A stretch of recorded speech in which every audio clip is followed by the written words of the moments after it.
Hello दोस्तों, welcome to Stock Market Engineer. दोस्तों आज मैंने हैप्पीएस्ट माइंड को कवर किया। आप देखें उसका पूरा एनालिसिस जो लास्ट आधे घंटे में गेम हुआ। दोस्तों यहाँ पे दोस्तों ऑलमोस्ट 1.7 मिलियन शेयर्स ट्रेड हुए हैं लास्ट के आधे घंटे में। पूरे दिन में दोस्तों 5 लाख हुए थे और लास्ट के आधे घंटे में 17 लाख से ज्यादा शेयर ट्रेड हुए हैं और वहाँ पे डिलीवरी 72% हुई। तो दोस्तों यहाँ पे बहुत बड़ा चंक कोई लेके गया। तो आप ये पूरा वीडियो देखें, मेरा एनालिसिस देखें और साथ में एक दो अच्छी न्यूज भी थी हैप्पीएस्ट माइंड के लिए। नेक्स्ट वीक के लिए शेयर को काफी ऊपर लेके जा सकती है। दोस्तों इस वीडियो में हम बात करेंगे लॉन्ग टर्म एएसएम लिस्ट के अपडेट के बारे में। यहाँ पे सेबी का अभी सर्कुलर आया है, यहाँ पे एनएसई ने अभी सर्कुलर दिया है। दोस्तों यहाँ पे देखें 17 सितंबर अभी दोस्तों 9:30 बजे ही इसका सर्कुलर आया है। तो दोस्तों इसमें काफी सारे चेंजेस हुए हैं। बहुत सारे स्टॉक है जो एएसएम लिस्ट से कम्प्लीटली बाहर हो गए हैं और काफी अच्छे स्टॉक दोस्तों स्टेज 4 से मूव होकर स्टेज 3 में भी गए हैं और कुछ स्टॉक दोस्तों नए हैं जो एएसएम लिस्ट में डाले गए हैं। तो दोस्तों ये पूरा अपडेट देखेंगे। पहले इसको थोड़ा सा नीचे पढ़ते हैं। तो दोस्तों मैं यहाँ पे डायरेक्ट बात करूंगा। यहाँ पे दोस्तों यहाँ पे लिखा है कि इनेक्सर 1A में कुछ ऐसे स्टॉक ने जिन्होंने लॉन्ग टर्म सर्वेलेंस मेजर का क्राइटेरिया सेटिस्फाई कर लिया, तो उनको अब लॉन्ग टर्म एएस लिस्ट में डाल दिया गया है। तो दोस्तों क्या होगा, अब उनका एप्लीकेबल मार्जिन होगा 100%। वो कहाँ से होगा दोस्तों, with effect from September 22 on all open positions on September 21 and new position credited on September 22। तो दोस्तों ये सारे नए स्टॉक यहाँ पे एएसएम लिस्ट में इंक्लूड किए गए हैं। उनको 22 सितंबर से यहाँ पे 100% मार्जिन देना पड़ेगा और साथ में जो भी एएसएम लिस्ट के रूल्स होते हैं उनको वहाँ पे इम्पैक्ट पड़ेगा, चाहे उन्होंने 21 को ही पोजीशन बनाई हो। और दोस्तों साथ में यहाँ पे काफी सारे स्टॉक को स्टेज 4 से स्टेज 3 डाला गया है और कुछ को स्टेज 1 से स्टेज 2 डाला गया है। तो दोस्तों ये सारे स्टॉक्स देखते हैं। तो दोस्तों ये सभी स्टॉक्स के लिए बहुत अच्छी खबर है और साथ में जो स्टॉक ये होल्ड करते हैं उनके लिए अच्छी खबर है कि काफी सारे स्टॉक को अब वापिस एएसएम लिस्ट से निकल रहे हैं और कुछ स्टेज 4 से निकल के स्टेज 3 की तरफ जा रहे हैं, जो भी एक अच्छी बात है। तो दोस्तों हम एक्सेल शीट पे जाते हैं जो मैंने ऑलरेडी डाउनलोड करके रखी है एनएसई की वेबसाइट से। तो हम सारे स्टॉक का एनालाइज करते हैं।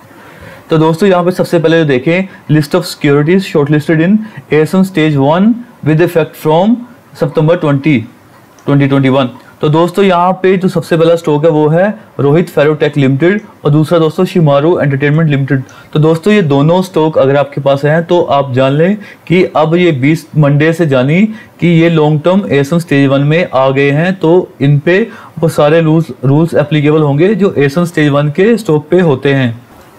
और दोस्तों उसके बाद वो स्टॉक आ रहे हैं यहाँ पे जो स्टेज 1 से मूव होके स्टेज 2 में चले गए हैं लॉन्ग टर्म की, वो भी दोस्तों 20 सितंबर से जाएंगे। तो दोस्तों यहाँ पे पहला स्टॉक है क्षितिज पॉलीलाइन लिमिटेड और दूसरा स्टॉक है यहाँ पे Kanoria chemicals and industry limited. तो दोस्तों अगर आपके पास स्टॉक है तो आप देख लें यहाँ पे ये स्टेज 1 से मूव होकर स्टेज 2 में चले गए हैं, जो इनके लिए एक बुरी बात है दोस्तों। उसके बाद दोस्तों यहाँ पे स्टेज 2 से मूव होकर स्टेज 3 लॉन्ग टर्म में दोस्तों एक भी स्टॉक नहीं गया है यहाँ पे। और साथ में यहाँ पे स्टेज 1 से डायरेक्टली स्टेज 4 में दोस्तों 20 सितंबर से कोई भी स्टॉक नहीं आ रहा है। यहाँ पे देखिए नीला आ रहा है। और स्टेज 2 से मूव होकर डायरेक्टली स्टेज 4 में भी दोस्तों कोई स्टॉक नहीं है यहाँ पे। स्टेज 3 टू स्टेज 4 कोई भी स्टॉक नहीं है दोस्तों। बट दोस्तों यहाँ पे आती है मेन बात जो हमारे लिए काम की खबर है दोस्तों। यहाँ पे जो स्टॉक है स्टेज 4 से मूव होकर स्टेज 3 में गए हैं, काफी सारे स्टॉक है विद इफेक्ट फ्रॉम सितंबर 2021। तो दोस्तों हम देखते हैं कि ये सारे स्टॉक कौन से हैं। तो यहाँ पे पहला स्टॉक है Sarda energy and minerals limited. दूसरा स्टॉक है यहाँ पे दोस्तों Deepak fertilizers and petrochemicals corporation limited. तो दोस्तों दीपक फर्टिलाइजर स्टेज 4 से मूव होके स्टेज 3 में चला गया है, जो इसके लिए एक बहुत ही तगड़ी खबर है। तो मेरे ख्याल से अब शेयर काफी करेक्ट हो गया हुआ है। तो यहाँ पे इसने कंसोलिडेशन भी कर लिया था, तो इसके लिए अब ऊपर जाने का रास्ता दोस्तों खुल जाता है। तो यहाँ पे आपको ध्यान में रखना है कि दीपक फर्टिलाइजर अब स्टेज 4 में नहीं है और ये स्टेज 3 में रहेगा 20 सितंबर से। उसके बाद है यहाँ पे गेटवे डिस्ट्री पार्क्स लिमिटेड। उसके बाद आता है यहाँ पे एकलक सर्विसेज लिमिटेड। दोस्तों ये भी काफी अच्छा स्टॉक है, ये भी स्टेज 4 से मूव होके स्टेज 3 में चला गया, तो यहाँ पे भी अच्छा अप मूव आना चाहिए। फिर आएगा यहाँ पे रिलायंस इंफ्रास्ट्रक्चर लिमिटेड RIL। तो दोस्तों ये भी अब मूव करेगा, ऑलरेडी आई थिंक मूव करना स्टार्ट कर दिया हुआ है। दोस्तों अदानी पावर का स्टॉक बहुत ही खतरनाक मूव करता है और अब इसको एएसएम स्टेज 4 से निकाल के स्टेज 3 में भी डाल दिया गया है। तो ये इसके लिए मेरे ख्याल से बहुत ही तूफानी खबर है दोस्तों। ये यहाँ से अब धीरे धीरे रिएक्ट करना शुरू कर देगा और मुझे लगता है कि रिजल्ट के आने के टाइम से पहले काफी तगड़ा ये मूव दिखा सकता है। और दोस्तों जो लास्ट स्टॉक है जो स्टेज 4 से निकाल के स्टेज 3 में डाला गया है दोस्तों, यहाँ पे है जयप्रकाश एसोसिएट लिमिटेड। दोस्तों उसके बाद यहाँ पे देखें जो स्टॉक स्टेज 3 से मूव होकर स्टेज 2 में जाएंगे उसमें से कोई भी नहीं है दोस्तों। उसके बाद यहाँ पे आता है जो स्टॉक स्टेज 2 से मूव होकर स्टेज 1 में आएंगे लॉन्ग टर्म की, वो भी 20 सितंबर से। सबसे पहला दोस्तों यहाँ पे स्टॉक है यहाँ पे जो है consolidated Finvest and holdings limited.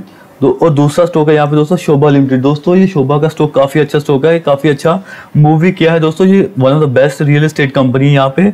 और दोस्तों जिस हिसाब से इंटरेस्ट रेट इतने कम है अभी, तो रियल एस्टेट में काफी अच्छा दोस्तों अपसाइड अभी भी पेंडिंग है।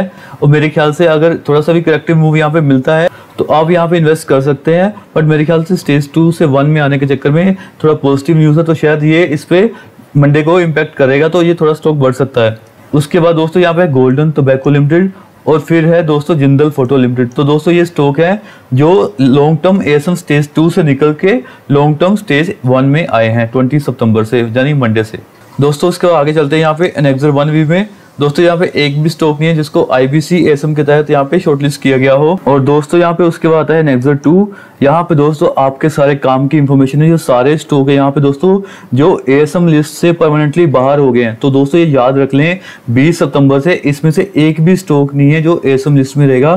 तो ये सारे स्टॉक पे आपको नजर रखनी है और अच्छे स्टॉक में आपको अपनी पोजीशन भी बनानी है। दोस्तों बहुत सारे स्टॉक है, बहुत सारे अच्छे स्टॉक्स में भी है, तो हम एक एक करके स्टॉक्स को देखते हैं। तो दोस्तों यहाँ पे सबसे पहला स्टॉक है जो 20 सितंबर से एएसएम लिस्ट में नहीं रहेगा, वो है दोस्तों E2E नेटवर्क्स लिमिटेड। उसके बाद आता है दोस्तों यहाँ पे focus lighting and fixtures limited. उसके बाद दोस्तों आता है अरविंद लिमिटेड। तो दोस्तों अरविंद यहाँ पे काफी अच्छा स्टॉक है, यहाँ पे भी काफी बढ़ चुका है ऑलरेडी। बट हाँ, इसके लिए दोस्तों और अच्छी खबर आ गई है कि एएसएम लिस्ट से परमानेंटली यहाँ पे बाहर हो गया है। तो जो भी यहाँ पे शेयर होल्डर है अरविंद के, उनके लिए यहाँ पे काफी पॉजिटिव न्यूज है दोस्तों। उसके बाद यहाँ पे आता है सागर सीमेंट्स लिमिटेड। फिर आता है यहाँ पे दोस्तों गोल्डियम इंटरनेशनल लिमिटेड। दोस्तों ये भी काफी अच्छा स्टॉक है, काफी बड़ा भी है, काफी अच्छा रिटर्न भी दिया इसने। तो दोस्तों जो भी यहाँ पे शेयर होल्डर हैं गोल्डियम के, उनके लिए एक बहुत ही पॉजिटिव न्यूज है। फिर आता है उसके बाद यहाँ पे Magadh sugars and energy limited. उसके बाद आता है यहाँ पे जय भारत मारुति लिमिटेड। उसके बाद दोस्तों यहाँ पे आता है त्रिवेणी इंजीनियरिंग एंड इंडस्ट्रीज लिमिटेड। दोस्तों ये भी अच्छा स्टॉक है त्रिवेणी। उसके बाद दोस्तों यहाँ पे आता है टोटल ट्रांसपोर्ट सिस्टम्स लिमिटेड। फिर यहाँ पे आता है विंडसर मशीन्स लिमिटेड। फिर यहाँ पे आता है दोस्तों सुराना सोलर लिमिटेड। उसके बाद दोस्तों आता है यहाँ पे ग्लोबल वेक्ट्रा हेलीकॉप लिमिटेड। फिर आता है दोस्तों CL एजुकेट लिमिटेड और आता है V2 रिटेल लिमिटेड। फिर यहाँ पे 15 स्टॉक जो है जो एएसएम लिस्ट से बाहर हो गया, वो है HPL electric and power limited. उसके बाद है ओरिएंट प्रेस लिमिटेड। और फिर आता है दोस्तों यहाँ पे मधुकोन प्रोजेक्ट्स लिमिटेड। इसके बाद देखें दोस्तों Lipsa James and jewellery limited. फिर आता है दोस्तों यहाँ पे डायनाकोन सिस्टम्स एंड सॉल्यूशंस लिमिटेड। और फिर आता है दोस्तों यहाँ पे MM फोर्जिंग्स एंड लिमिटेड। फिर आता है यहाँ पे GTN टेक्सटाइल लिमिटेड। फिर आएगा यहाँ पे IVP लिमिटेड। और फिर आता है यहाँ पे दोस्तों 20 माइक्रोन्स लिमिटेड। उसके बाद है डीप इंडस्ट्रीज लिमिटेड। फिर आता है यहाँ पे NACL इंडस्ट्रीज लिमिटेड। फिर यहाँ पे आता है फेयरकेम ऑर्गेनिक्स लिमिटेड। ये भी काफी अच्छा स्टॉक है, काफी बड़ा हुआ स्टॉक है। तो दोस्तों अगर आप इसके शेयर होल्डर हैं तो आपके लिए यहाँ पे बहुत ही अच्छी खबर आ रही है। फिर आता है यहाँ पे दोस्तों Noida toil bridge company limited. फिर आता है AMD इंडस्ट्रीज लिमिटेड। फिर आता है दोस्तों जेनेसिस इंटरनेशनल कॉर्पोरेशन लिमिटेड। फिर आता है दोस्तों खादिम इंडिया। दोस्तों ये भी काफी अच्छा स्टॉक है, काफी अच्छा बड़ा भी था। उसके बाद आता है यहाँ पे दोस्तों Ruchira papers limited, KM sugars mills limited, Khetan chemicals and fertilizers limited, JMT auto limited, BLB limited, Seya industry limited, big block construction limited, S Chand and company limited. तो दोस्तों ये सारे स्टॉक हैं जो एएसएम लिस्ट से कम्प्लीटली बाहर हो गए हैं। आप जाके इसको मैंने इसलिए धीरे धीरे बोला कि आपको बहुत सारे स्टॉक हैं, तो एक एक जो शेयर होल्डर है यहाँ पे उसको पता चल जाएगा कि उसका स्टॉक एएसएम लिस्ट से बाहर हो गया। तो मैं फिर से एक बार ऊपर से नीचे आपको दिखा देता हूँ, यहाँ पे फटाफट देख लेना। जो अगर आपका स्टॉक है तो आपके लिए यहाँ पे काफी अच्छी खबर है दोस्तों। तो दोस्तों यहाँ पे 38 स्टॉक्स हैं जो एएसएम लिस्ट से कम्प्लीटली बाहर हुए हैं लॉन्ग टर्म की। ये दोस्तों बाहर होंगे 20 सितंबर से, यानी मंडे से। और दोस्तों ये है पूरी कंसोलिडेटेड एएसएम लिस्ट, जो बाकी स्टॉक रह गए हैं एएसएम लिस्ट में। तो यहाँ पे देखते हैं टोटल कितने स्टॉक बचे हुए हैं जो पूरी एएसएम लिस्ट में अभी भी पेंडिंग है दोस्तों, जो अभी तक नहीं निकले हैं। तो यहाँ पे मैं देखूं दोस्तों, तो दोस्तों टोटल स्टॉक यहाँ पे 292 आ रहे हैं जो एएसएम लिस्ट में आ गए हैं। तो अभी जो हमारे फेवरेट स्टॉक है हैप्पीएस्ट माइंड, CDSL, दोस्तों अभी भी वो स्टेज एएसएम की स्टेज में बैठे हुए हैं। एक बार चेक कर लेता हूँ। अगर मैं यहाँ पे हैप्पीएस्ट माइंड लिखूँ यहाँ पे अगर, तो यहाँ पे देखिए दोस्तों हैप्पीएस्ट माइंड यहाँ पे आ रहा है एएसएम स्टेज 1 में है। और अगर यहाँ पे मैं CDSL लिखूँ तो दोस्तों यहाँ पे सीडीएस स्टेज 4 में अभी भी बैठा हुआ है। तो दोस्तों अभी इसको हमें वेट ही करना होगा कि ये कब ये स्टेज से बाहर निकलेगा। तो दोस्तों अगर आपको ये नहीं पता कि एएसएम क्या होता है और स्टॉक एएसएम लिस्ट में क्यों जाता है, क्या क्या उसके क्राइटेरिया होते हैं, कौन से 7-8 जो पॉइंट्स है जिसकी वजह से कोई भी स्टॉक एएसएम लिस्ट में जा सकता है, तो दोस्तों मैं वो वीडियो साथ में अटैच कर देता हूँ। मैंने काफ़ी पहले वो वीडियो बनाया था, काफ़ी लोगों ने ये वीडियो देखा भी है और काफ़ी उस पर लाइक्स भी आए हैं। तो दोस्तों वो वीडियो आप देख सकते हैं अपनी नॉलेज के लिए, मेरे ख्याल से फिर आपको इधर उधर जाने की जरूरत नहीं पड़ेगी। एएसएम लिस्ट क्या है? एडिशनल सर्वेलेंस मेजर्स जो सेबी ने लगाया है पर्टिकुलर स्टॉक्स पे जिनका मूवमेंट बहुत ही अनएक्सपेक्टेड हुआ है। ये डाउट पैदा करता है कि ये मूवमेंट कहीं कोई मैनिपुलेट तो नहीं कर रहा। तो इसके लिए क्या करता है सेबी, इनको पर्टिकुलर स्टेज में डाल देता है। एक बार सेबी ने अगर स्टॉक को एएसएम लिस्ट में डाल दिया तो उस स्टॉक पे काफ़ी रिस्ट्रिक्शन लग जाती है। रिस्ट्रिक्शन मतलब कि वो स्टॉक की मूवमेंट सर्किट में डाल दी जाती है कि 5% का सर्किट लगेगा या 10% का लगेगा या 15 का या 20 का लगेगा, डिपेंडिंग ऑन कि वो कौन से स्टेज में गया है। पहले देखते हैं कि कौन कौन से स्टॉक किस किस लिस्ट में है। तो ये मेरे पास पूरी एएसएम लिस्ट है जो मैंने एनएससी की वेबसाइट से डाउनलोड करी है। आप भी जाके एनएससी की वेबसाइट से डाउनलोड कर सकते हैं। तो आप यहाँ पे देखें कि एएसएम बेसिक इसका डेफिनेशन मैंने नोट किया हुआ है कि जो मार्केट की मैनिपुलेशन होती है कि कुछ स्टॉक्स में जैसे अगर उसका मार्केट कैप कम है तो उस स्टॉक में क्या है कि कुछ पर्टिकुलर लोग ही उस स्टॉक को मूव करवा सकते हैं। तो उस मूवमेंट की जो मैनिपुलेशन है उसको रोकने के लिए जो सेबी क्या करता है, उन पर्टिकुलर स्टॉक्स को एएसएम लिस्ट में डाल देता है ताकि कोई बाकी जो बड़ा लोग उसको मैनिपुलेट ना कर सके और रिटेलर्स इससे थोड़ा सा बच सके। तो सबसे पहले देखते हैं अदानी के जो स्टॉक्स आप देख रहे होंगे कि इतना हाई लगाने के बाद लास्ट के 2-3 महीने में पूरा एएसएम लिस्ट में आ गए हुए हैं सारे, और सारे के सारे स्टेज 4 में हैं। स्टेज 4 में आने के बाद क्या होता है कि स्टॉक पे 5% का सर्किट लग जाता है। ये देखें अदानी ग्रीन यहाँ पे 5 स्टेज 4 में है, अदानी पावर स्टेज 4 में है, अदानी ट्रांसमिशन स्टेज 4 में है, और एंजल ब्रोकिंग यहाँ पे स्टेज 1 में है। ATGL this is Adani total gas limited, ये भी स्टेज 4 में। ये मेरे पास ऐसा नहीं है कि स्टेज 4 में आने के बाद सब कुछ खत्म हो जाएगा। ये स्टॉक अभी भी मैं होल्ड करता हूँ। अदानी गैस भी है मेरे पास, अदानी पावर भी है। प्रॉब्लम आएगा कि अगर स्टॉक लॉन्ग टर्म स्टेज 4 में चला जाएगा तो वो भी अगर स्टॉक का फंडामेंटल्स बहुत स्ट्रॉन्ग है तो उसमें भी डरने की जरूरत नहीं है। बट हाँ 3 महीने के लिए वो स्टेज 4 में रहेगा, मतलब 90 डेज का टाइम पीरियड है कि वो स्टेज 4 में ही रहेगा। तो उसमें क्या होगा, बहुत सारा रिस्ट्रिक्शन लग जाएगा फिर कि इंट्राडे जो ट्रेडिंग होगा वो सिर्फ 5% का सर्किट में चला जाएगा, और जो आपको ट्रेड करना होगा उसमें आपको 100% मार्जिन चाहिए। अगर आपके पास पूरा जैसे 1 लाख के आपको शेयर चाहिए तो अगर 1 लाख रुपए आपके है तो तभी आप शेयर ले पाएंगे इसमें।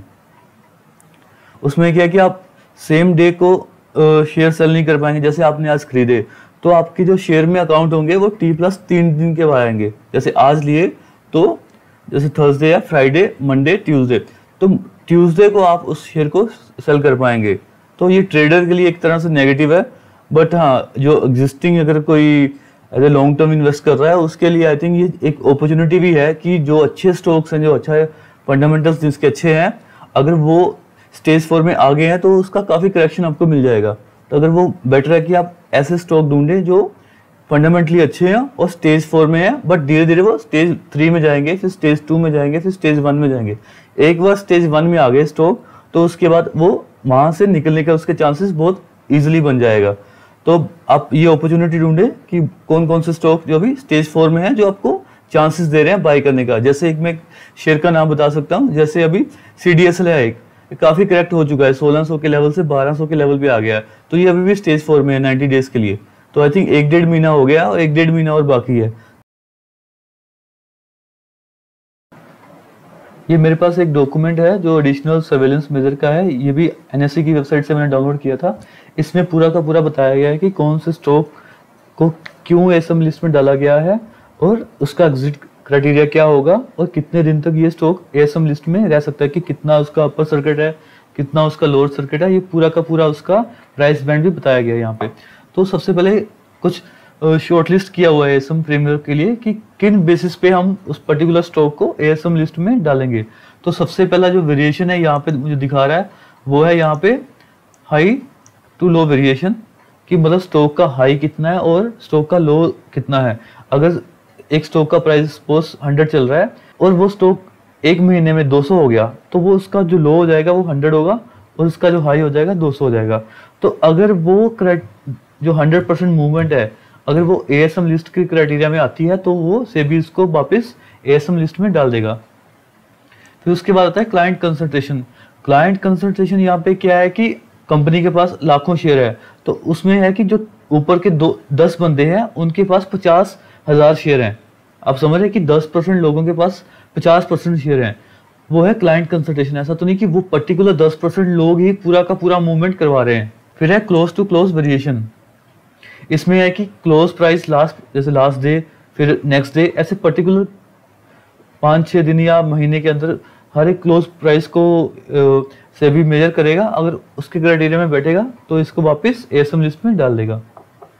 एक मार्केट कैप है, ये बेसिकली जो एएसएम लिस्ट है ये छोटी कंपनियों के लिए है कि जिनका 1000 या 2000 या 3000 छोटा मार्केट कैप या स्मॉल कैप पे कंपनियां बोल सकते हैं हम। लार्ज कैप पे ये एएसएम लिस्ट नहीं लगती है। ये स्मॉल कैप के कुछ मिड कैप में, ये मिड कैप में ज़्यादातर ये स्टेज 1 या स्टेज 2 पे लगा है। कोई मैंने देखा है जिसपे स्टेज 4 लगा हो। वॉल्यूम का वेरिएशन भी एक बात आ गई। अगर वो 10% जो मैंने पहले पॉइंट बात किया था कि क्लाइंट कंसल्टेशन से ही वॉल्यूम वेरिएशन होगा, अगर 10% लोग ही पूरा का पूरा स्टॉक मैनिपुलेट कर रहे हैं तो वो वॉल्यूम को मैनिपुलेट कर सकते हैं, तो वॉल्यूम का वेरिएशन भी वहीं से आएगा।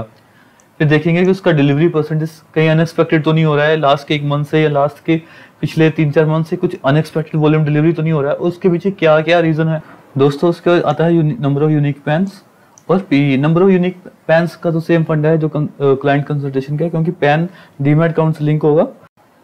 फिर है पी मतलब प्राइस टू अर्निंग रेशियो। तो इसका भी एक क्राइटेरिया सेबी ने सेट किया है कि अगर किसी स्टॉक का पी बहुत ही ज़्यादा बढ़ जाए या बहुत ही कम हो जाए तो उसका भी एक क्राइटेरिया बनाया। मैं ये 3-4 क्राइटेरिया को आपको डिटेल में बताता हूँ कि कैसे स्टॉक जो एक एएसएम लिस्ट में जाता है, और बाद में मैं आपको चार्ट पे भी दिखाऊंगा कि स्टॉक कैसे कितना बड़ा था और क्यों वो एएसएम लिस्ट में डाला गया है। तो सबसे पहला पॉइंट हमने जो पढ़ा था वो था high to low price variation. So high to low price variation में क्या है कि लास्ट के 3 महीने में, या देखें यहाँ पे आपने, मैं आपको हाईलाइट कर देता हूँ कि लास्ट के 3 महीने में अगर स्टॉक का प्राइस 150% से ज़्यादा बढ़ता है और जो स्टॉक का बीटा है, मतलब उसका जो वोलेटिलिटी है निफ्टी के वेरिएशन से ज़्यादा होता है, मतलब कि मेरा स्टॉक आज 100 रुपया है और 3 महीने बाद स्टॉक का प्राइस 250 हो गया है, तो वो 150% बढ़ जाएगा। अगर वो 150% बढ़ गया, ठीक है, तो वो क्या करेगा, बट निफ्टी का जो वेरिएशन है वो चेक करेगा। निफ्टी अगर लेट्स सपोज कि 20% ही बढ़ा है 3 महीने में, तो ये स्टॉक का एक क्राइटेरिया बन जाएगा कि इसको अब एएसएम लिस्ट में डालने का टाइम आ गया है। अब इसके साथ है एंड भी है, तो वो सेकंड क्राइटेरिया भी वो स्टॉक को सपोर्ट करना पड़ेगा।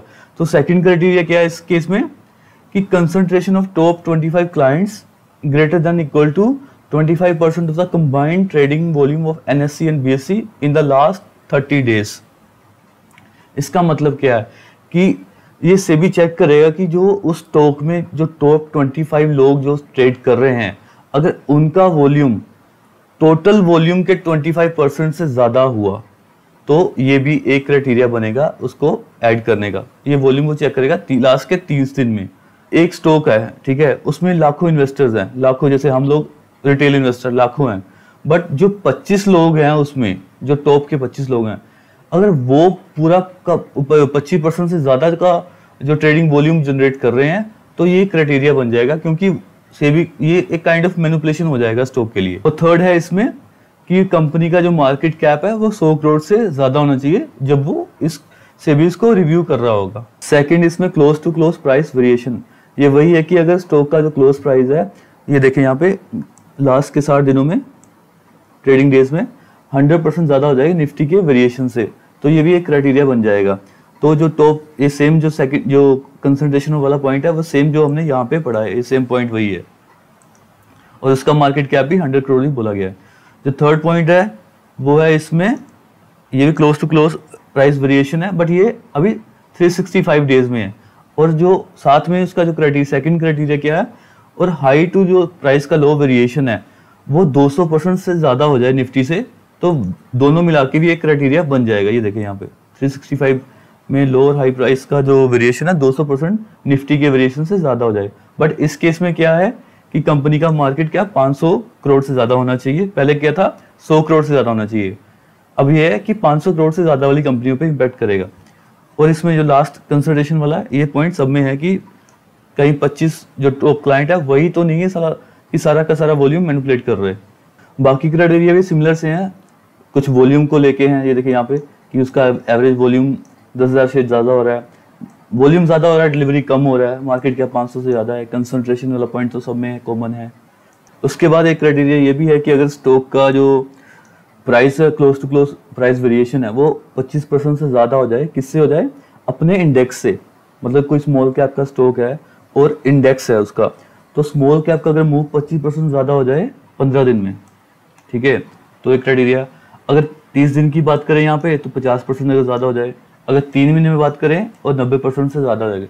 अगर कोई स्टॉक स्मॉल कैप का स्टॉक है, कोई बहुत सारे स्टॉक है स्मॉल कैप का, अगर वो उसका मूव पूरा स्मॉल कैप इंडेक्स से 90% से ज़्यादा का मूव हो जाए 3 महीने में, तो ये भी एक क्राइटेरिया बन जाएगा उसको एएसएम लिस्ट में डालने का। ऐसे बहुत सारे क्राइटेरिया हैं सिमिलर वे में, सारे वॉल्यूम से या उसके क्लोजिंग प्राइस से अपने इंडेक्स से ज़्यादा वॉलेटिलिटी हो जाए, या उसमें ज़्यादा 100% 200% मूव आ जाए किसी पर्टिकुलर 2 महीने में 3 महीने में ऐसा मूव आ जाए, तो वो सब एक क्राइटेरिया बन जाएगा। उसके बाद क्या होगा, अगर कोई भी स्टॉक ऊपर वाले सारे किसी क्राइटेरिया में फिल हो जाएगा तो वो उसको डायरेक्ट स्टेज 4 में डाल दिया जाएगा। स्टेज 4 में डालने के बाद क्या होगा कि जब T+3 डेज के बाद, T+3 डेज का मतलब है कि जब उस स्टॉक को शॉर्ट लिस्टेड किया गया था वो था T डे, ठीक है, उसके 3 दिन के बाद से उस पर ये सारे जो एएसएम लिस्ट वाला है सब लग जाएगा उस पर। उसके बाद क्या रहेगा, वो मिनिमम 90 डेज तक स्टेज 4 में रहेगा। 90 डेज कंप्लीट होने के बाद उसको क्या करेंगे, स्टेज वाइज रिव्यू। तो स्टेज वाइज रिव्यू होगा। अगर स्टॉक का मूवमेंट फिर से सस्पिशियस ना लगा 90 डेज के बाद भी, और ऊपर वाले किसी क्राइटेरिया को फिर से उसने कहीं फिल तो नहीं कर दिया, अगर फिल नहीं किया तो वापस इसको क्या करेंगे, स्टेज 3 में डालेंगे, फिर स्टेज 2 में डालेंगे, फिर स्टेज 1 में डालेंगे। अगर ये किसी क्राइटेरिया में फिर से फिट हो गया तो इसको अब फिर से वही स्टेज 4 में ही रहना होगा। Thanks for watching. If you like the video please do like, share and subscribe. Thank you.